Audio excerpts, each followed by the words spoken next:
Саламатсыздарбы? Бизде конокто экс вице-премьер-министр Бекболот Талгарбеков. Агай, саламатсызбы? Кош келипсиз студиябызга. Алгачкы эле суроом ошол сиздин жанагы кылмыш ишиңиз боюнча болсун. Сиз бийликтик күч менен басып алуу беренеси боюнча камалып 4,5 жылдай абакта отуруп чыктыңыз. Азыр кандай? Бул иштер толугу менен жабылдыбы? Biz bundan 5 yıl murun 2016 жылы 5 камалганбыз. Элдик парламент коомдук уюмунун мүчөлөрү. Анан эми анын негизи биз ошол кезде президент Алмазбек Атамбаевдин саясатын сындаганбыз да, туура эмес деп ачык айтып чыкканбыз. Ошон үчүн бизди жалган жала менен камаган. Эми ошонун баары такталып бүттү деп айтсак болот да. Мен өзүмдү алсам 14 жылга соттолгом. Анан биз Молдовановка айларында абакта жазабызды өткөзүп жаттык. Анан Жээнбековдин бийлиги орноп калды. Ошол учурда биз жогорку сотко кайрылганбыз. Жогорку сот бизди карап толук актаган жок. 9 жылын алып 5 жыл калтырып койгон да. Анан ошо менен биз негизи 5 жылды актап бүттүк да, мындай айтканда мөөнөттү өтөп бүттүк. Анын 4 жыл 3 айы Улуттук коопсуздук комитетинин СИЗОсунда жана абакта. Ал эми 9 айым болсо үй камагында актап өтөп чыктык да. Анан эми мына жаңы бийлик келди. Жаңы бийлик келгенде кайрылдык. Жаңы ачылган жагдайлар боюнча. Анан 17 февраль күнү жогорку сот карап бизди толугу менен актады. Биздин чындыгыбызды далилдеди. Бизде эч кандай күнөө жок экенин моюндарына алышты. Ошо менен мына элибиздин астында жүзүбүз жарык дегендей учурунда туура маселелерди көтөрүп чыккандыгыбыз, ошол Атамбаев режиминин коррупциялык иштерин көтөрүп чыккандыгыбыз, ошолордун куруу убадаларын айтып чыккандыгыбыздын баары туура экендиги көрсөттү да. Сиз Алмазбек Атамбаевди сындап камалдыңыз, бирок ошол эле учурда бийлик күчүндө болчу. Коркпой бул кадамдарга кандай бардыңыз? Артыңызда кимдер турат эле? Кимге ишендиңиз? Ишенгеним өзүмдүн турмуштагы позицияма ишендим. Себеби дегенде чындык биз тарапта болчу да. Чындык жалган бул Атамбаев тарапта болчу. Чындык биз тарапта болчу. Ошондуктан чындык баягы отурумдук жеңилишке болушу мүмкүн, бирок чындык дайыма жеңет да. Ошон үчүн биз андан эч корккон жокпуз, үрккөн жокпуз, бүт баарын ачык айтып аттык да. Анан Атамбаевдин жүрөгү түшүп, анан ошентип жалган жала жазаттырып, анан жасоолдор деп эле ачык айтып койсо керек, ачык айтып койсок болот. Ошол кездеги Улуттук коопсуздук комитетинин төрагасы Адил Сегизбаевдин колу менен, башкы прокурор Индира Жолдобаевдин колу менен, анан аларга баш ийген тергөөчү, прокурор, соттордун колдору менен бизди ушундай кылып соттогонго жетишти да. Сиздерди жана бийликти күч менен басып алуу беренеси боюнча соттоду.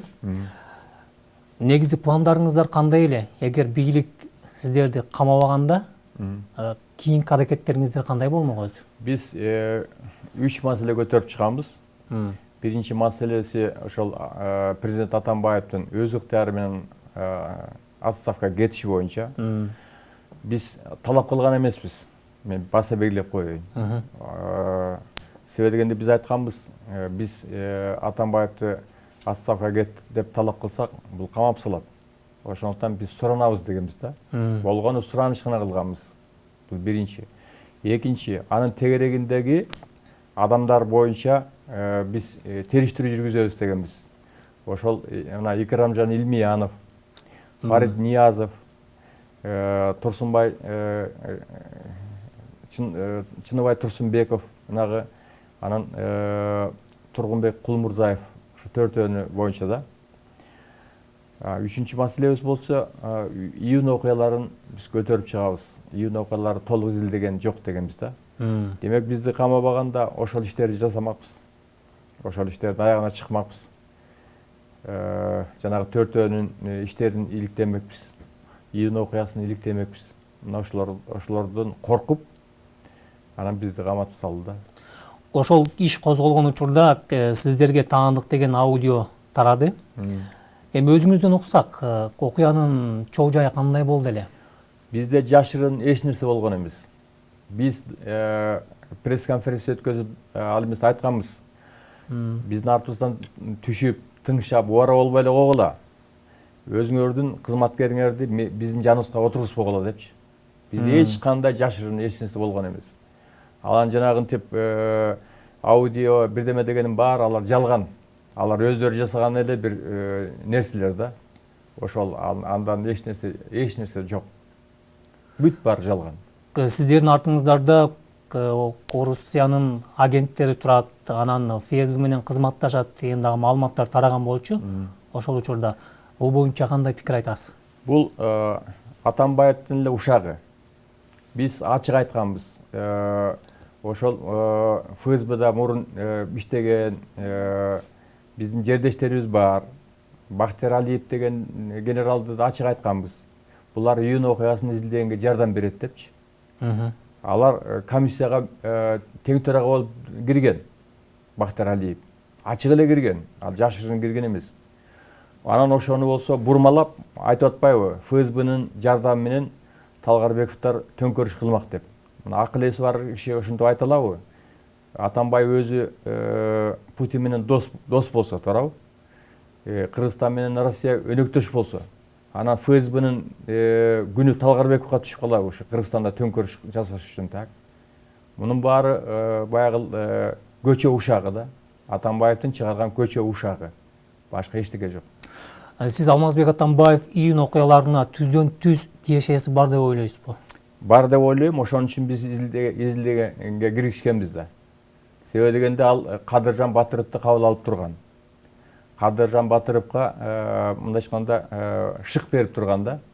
Кадыржан Батыровдун өзүнүн айткандары бар. Мына булар менен Атамбаевга кирип сүйлөшүп чыктым. Булар бизге ошол бар тараптан жардам көрсөтөбүз дешти депчи. Ошон үчүн биз жанагы Россиядагы жердештерибиз аркылуу Кадыржан Батыровду кармап келсек деген оюбуз бар болчу да. Кыргызстанга. Себебинде бийлик эч кармап келүүгө ынтызарлыгы жок болчу да. Биз ошолордун жардамы менен кармап келсек деген бизде максат болгон да. Мына бизди камап салып, ошол максатыбызга жетпей калдык да. Эгерде Кадыржан Батыров келгенде бүт чындыктын баарын айтып бермек да.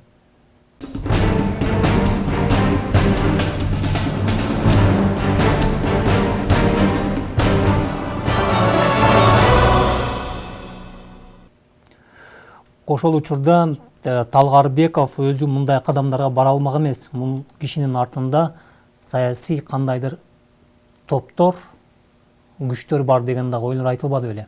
Эми ал жерде ошол саясий күчтөрдүн баары биздин элдик парламентке чогулган. 105 киши болгонбуз так. Мына ошол биз күч болчубуз. Бизде төңкөрүш кылуу жөнүндө эч ой болгон эмес. Андай болгондо бизге ушундай урматтуу кишилер кирген, аларды чакырганда алар сурашат да. Төңкөрүш болбойбу депчи. Биз айтпайбы төңкөрүш болбойт десек, анда биз киребиз деп киришкен да. Ал жерде баягы губернатор болгон адамдар болгон, полковниктер болгон, экс депутаттар болгон. Ошолордун баары чоң күч да булдачы. Чоң күч. Абдан чоң күч да. Ошондон жүрөктөр түшүп калды да. Сиз Алмазбек Атамбаевдин саясатына каршы белеңиз же жеке бир кандайдыр таарынычтарыңар бар беле? Жеке эч кандай таарыныч болгон эмес.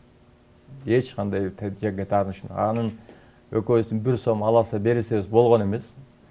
Бир убакта мамилебиз дагы дурус болгон. Бирок анын саясатына мен каршы чыккам да. Анын мамлекетти башкара албай турганын бул талапкер болгондо эле айтып чыккам. Бул президент болуп калса мамлекетти талкалайт деп ошондо эле ачык айткам да. талапкер болуп турган учурда эле. Эмнеге негиздеп андай пикир? Себеби дегенде бул биринчиден баягы байлыгынын баары арам жол менен тапканда.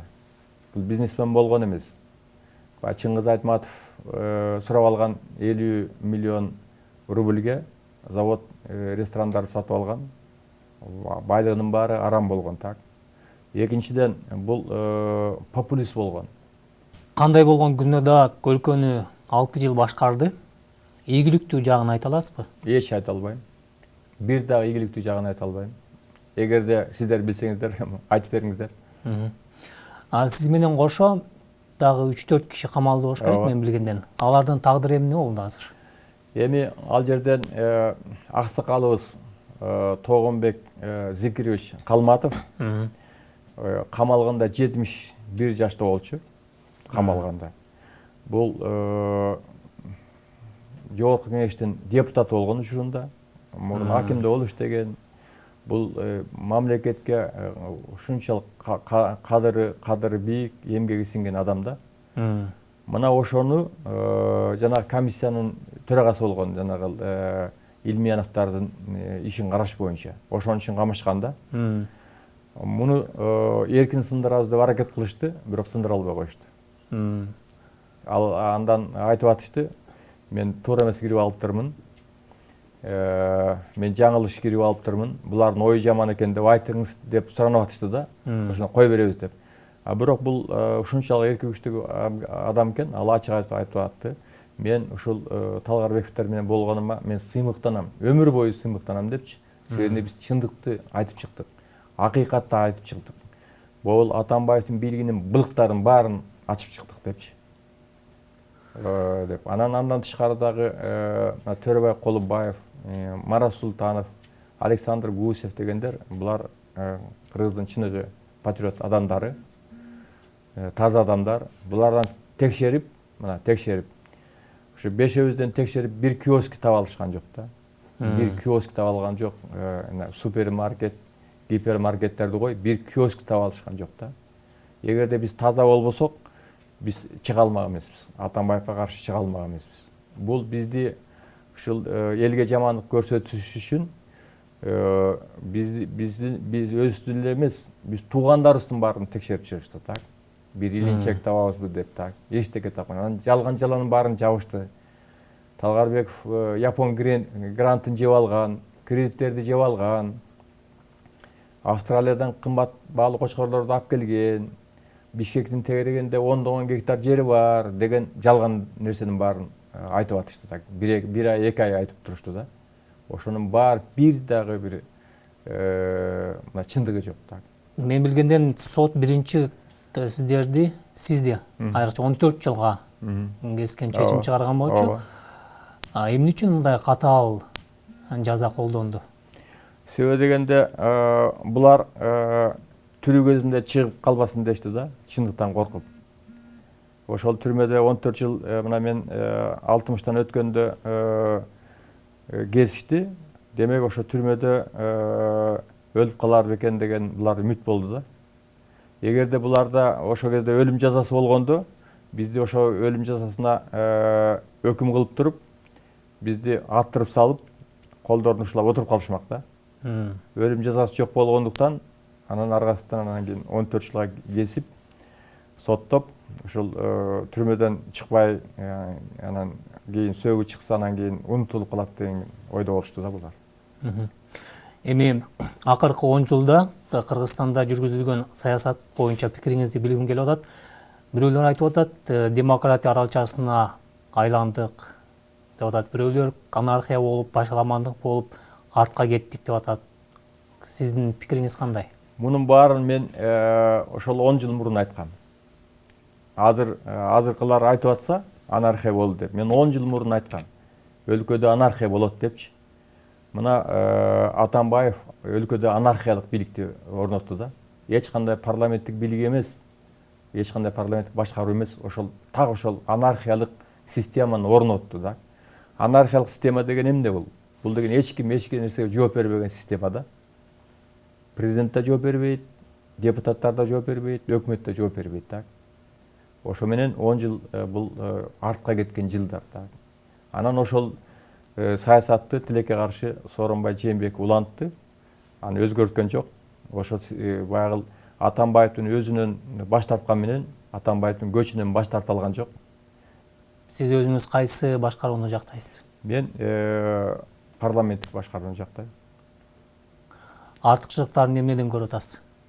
Артыкчылыктары бир адам башкарганда бүт өлкө бир адамды эле карап отурат да, ошонун оозун карап отурат да. Бул кандай чечим кабыл алат депчи. А бир адамда катачылык абдан көп кетет. Кимди койбосун катачылык абдан көп кетет. Ал эми парламенттик бул башкаруу болгондо бул кыргыз айтканда кеңешип кескен бармак оорубайт депчи. Мына ошондой болот да. Анан эми жанагы 10 жылдын ичинде биз парламенттик система деп атып элге жек көрсөтүп салбадыбы? Эч кандай парламенттик система болгон эмес. Мына ушуну элге жеткизиш керек да. 10 жылдын ичинде эч кандай парламенттик система болгон жок. Анархиялык гана система болду так. Чыныгы парламенттик системаны биз көргөн жокпуз.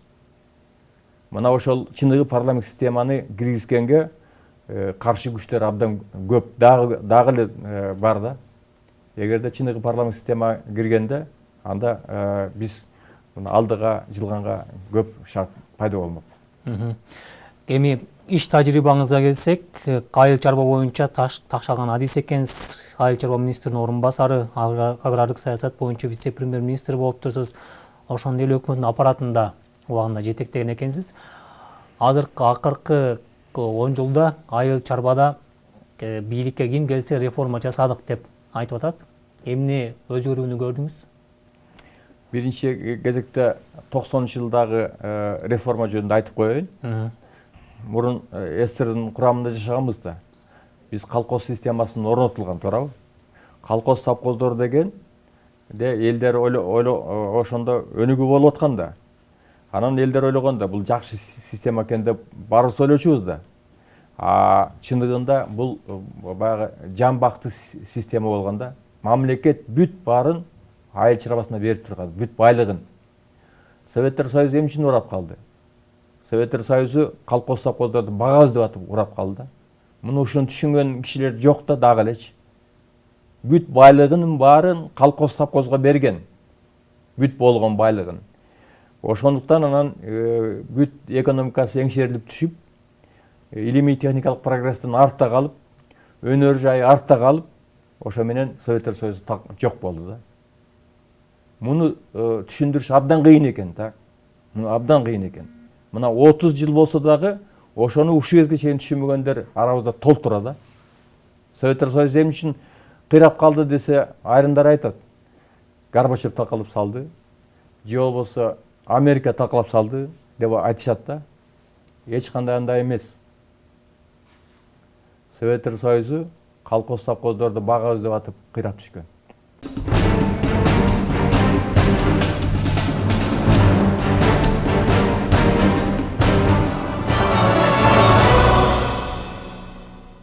Жылдары ошо бүт кризис болуп, ачкачылык болгон да.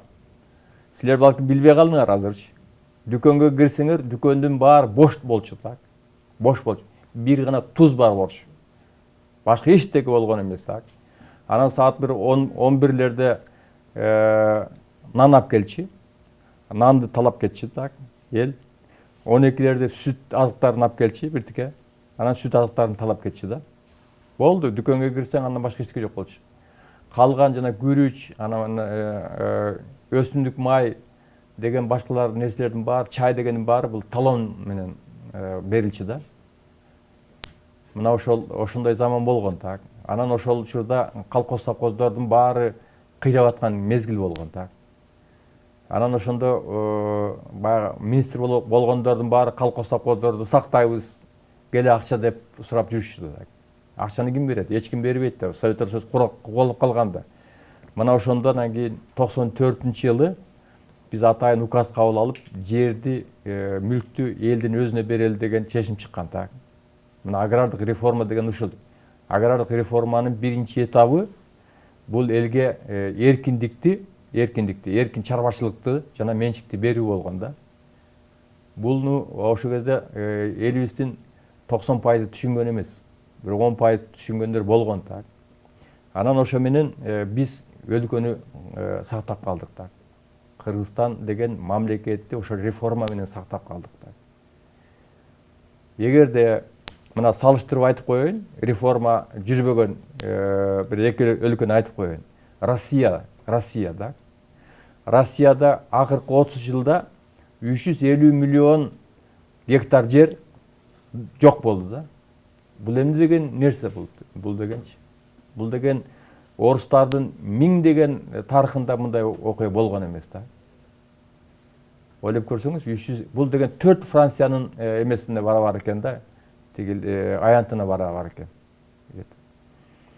100 миңдей айыл жок болду так. Кыргызстанда бир айыл жок болду. Казакстанда алды.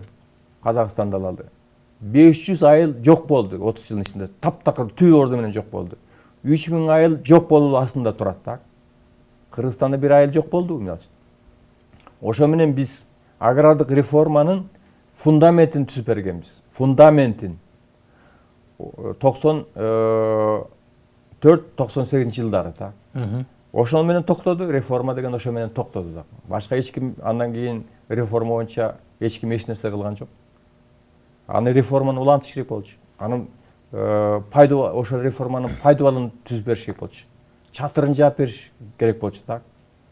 Мына дыйкандар өздөрү күйүп, өздөрү чуркап, өздөрүн камсыздап, өздөрү сатып жүрүшөт так.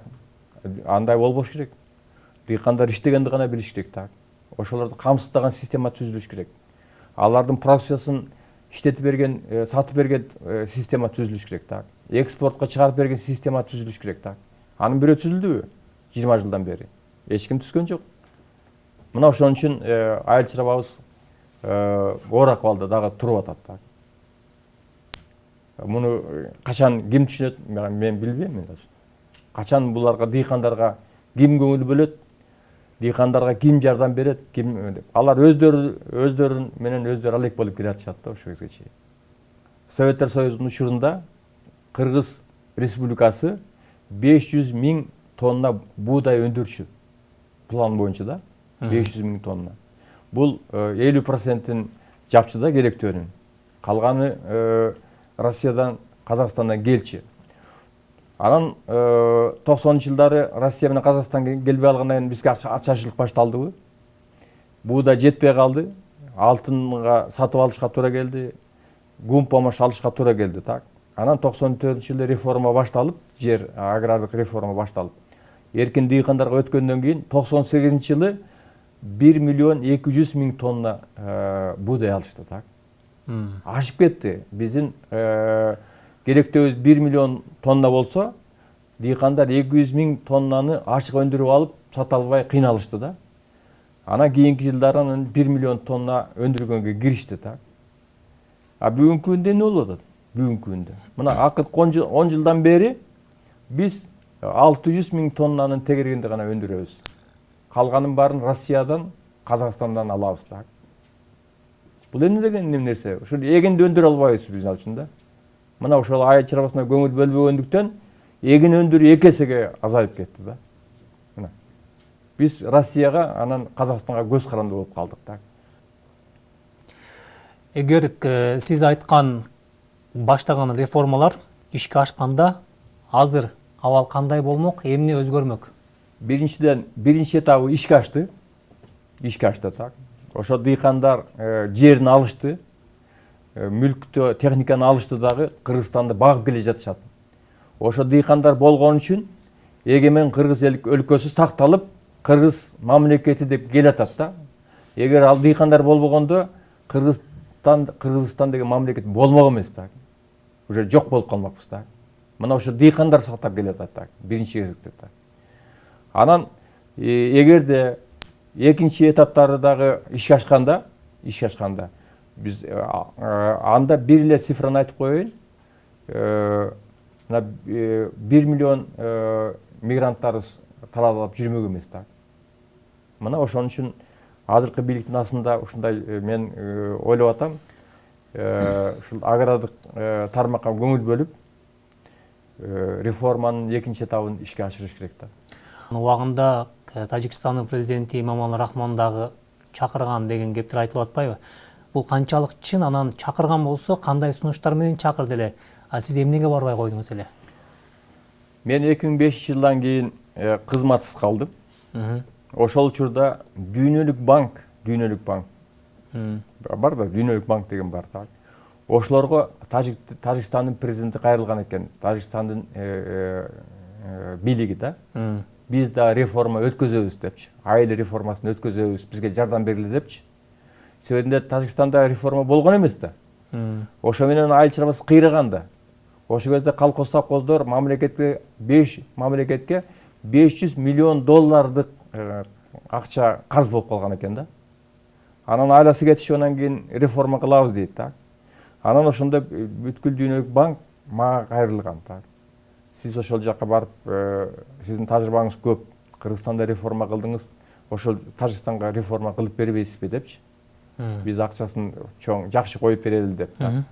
Анан ошондо мен аларга шарт койдум, бир шарт койдум. Мен макул дедим, макул, барайын, реформа кылып берейин. Бирок мага Тажикстандын президентинин кеңешчиси деген статус алып бергиле дедим. Ансыз болбойт дедим. Президенттин өзүнүн колдоосу болбосо эч кандай реформа жүрбөйт. Десем, ошолну алып бере албай коюшту да. Бүткүл дүйнөлүк банк. Биз эми президентке айта албайбыз. Сиз премьер-министрге кеңешчи болуңуз, ошону сүйлөшүп беребиз деди да. Анан мен айттым, ага мен макул эмесмин дедим. Мен барып алып туруп анан кийин тажиктерден суранып жүргүм келбейт дедим. Суранып жүргүм келбейт, муну реформа кылгыла деп. Эгер президент кааласа, мени советник кылып алсын, анан мен реформа кылып берейин деп. Ошо менен алар чала бала реформа кылып, мына бүгүнкү күндө, эгерде билбесеңер билип алгыла, Тажикстанда айыл чарба акыбалды дагы эле оор.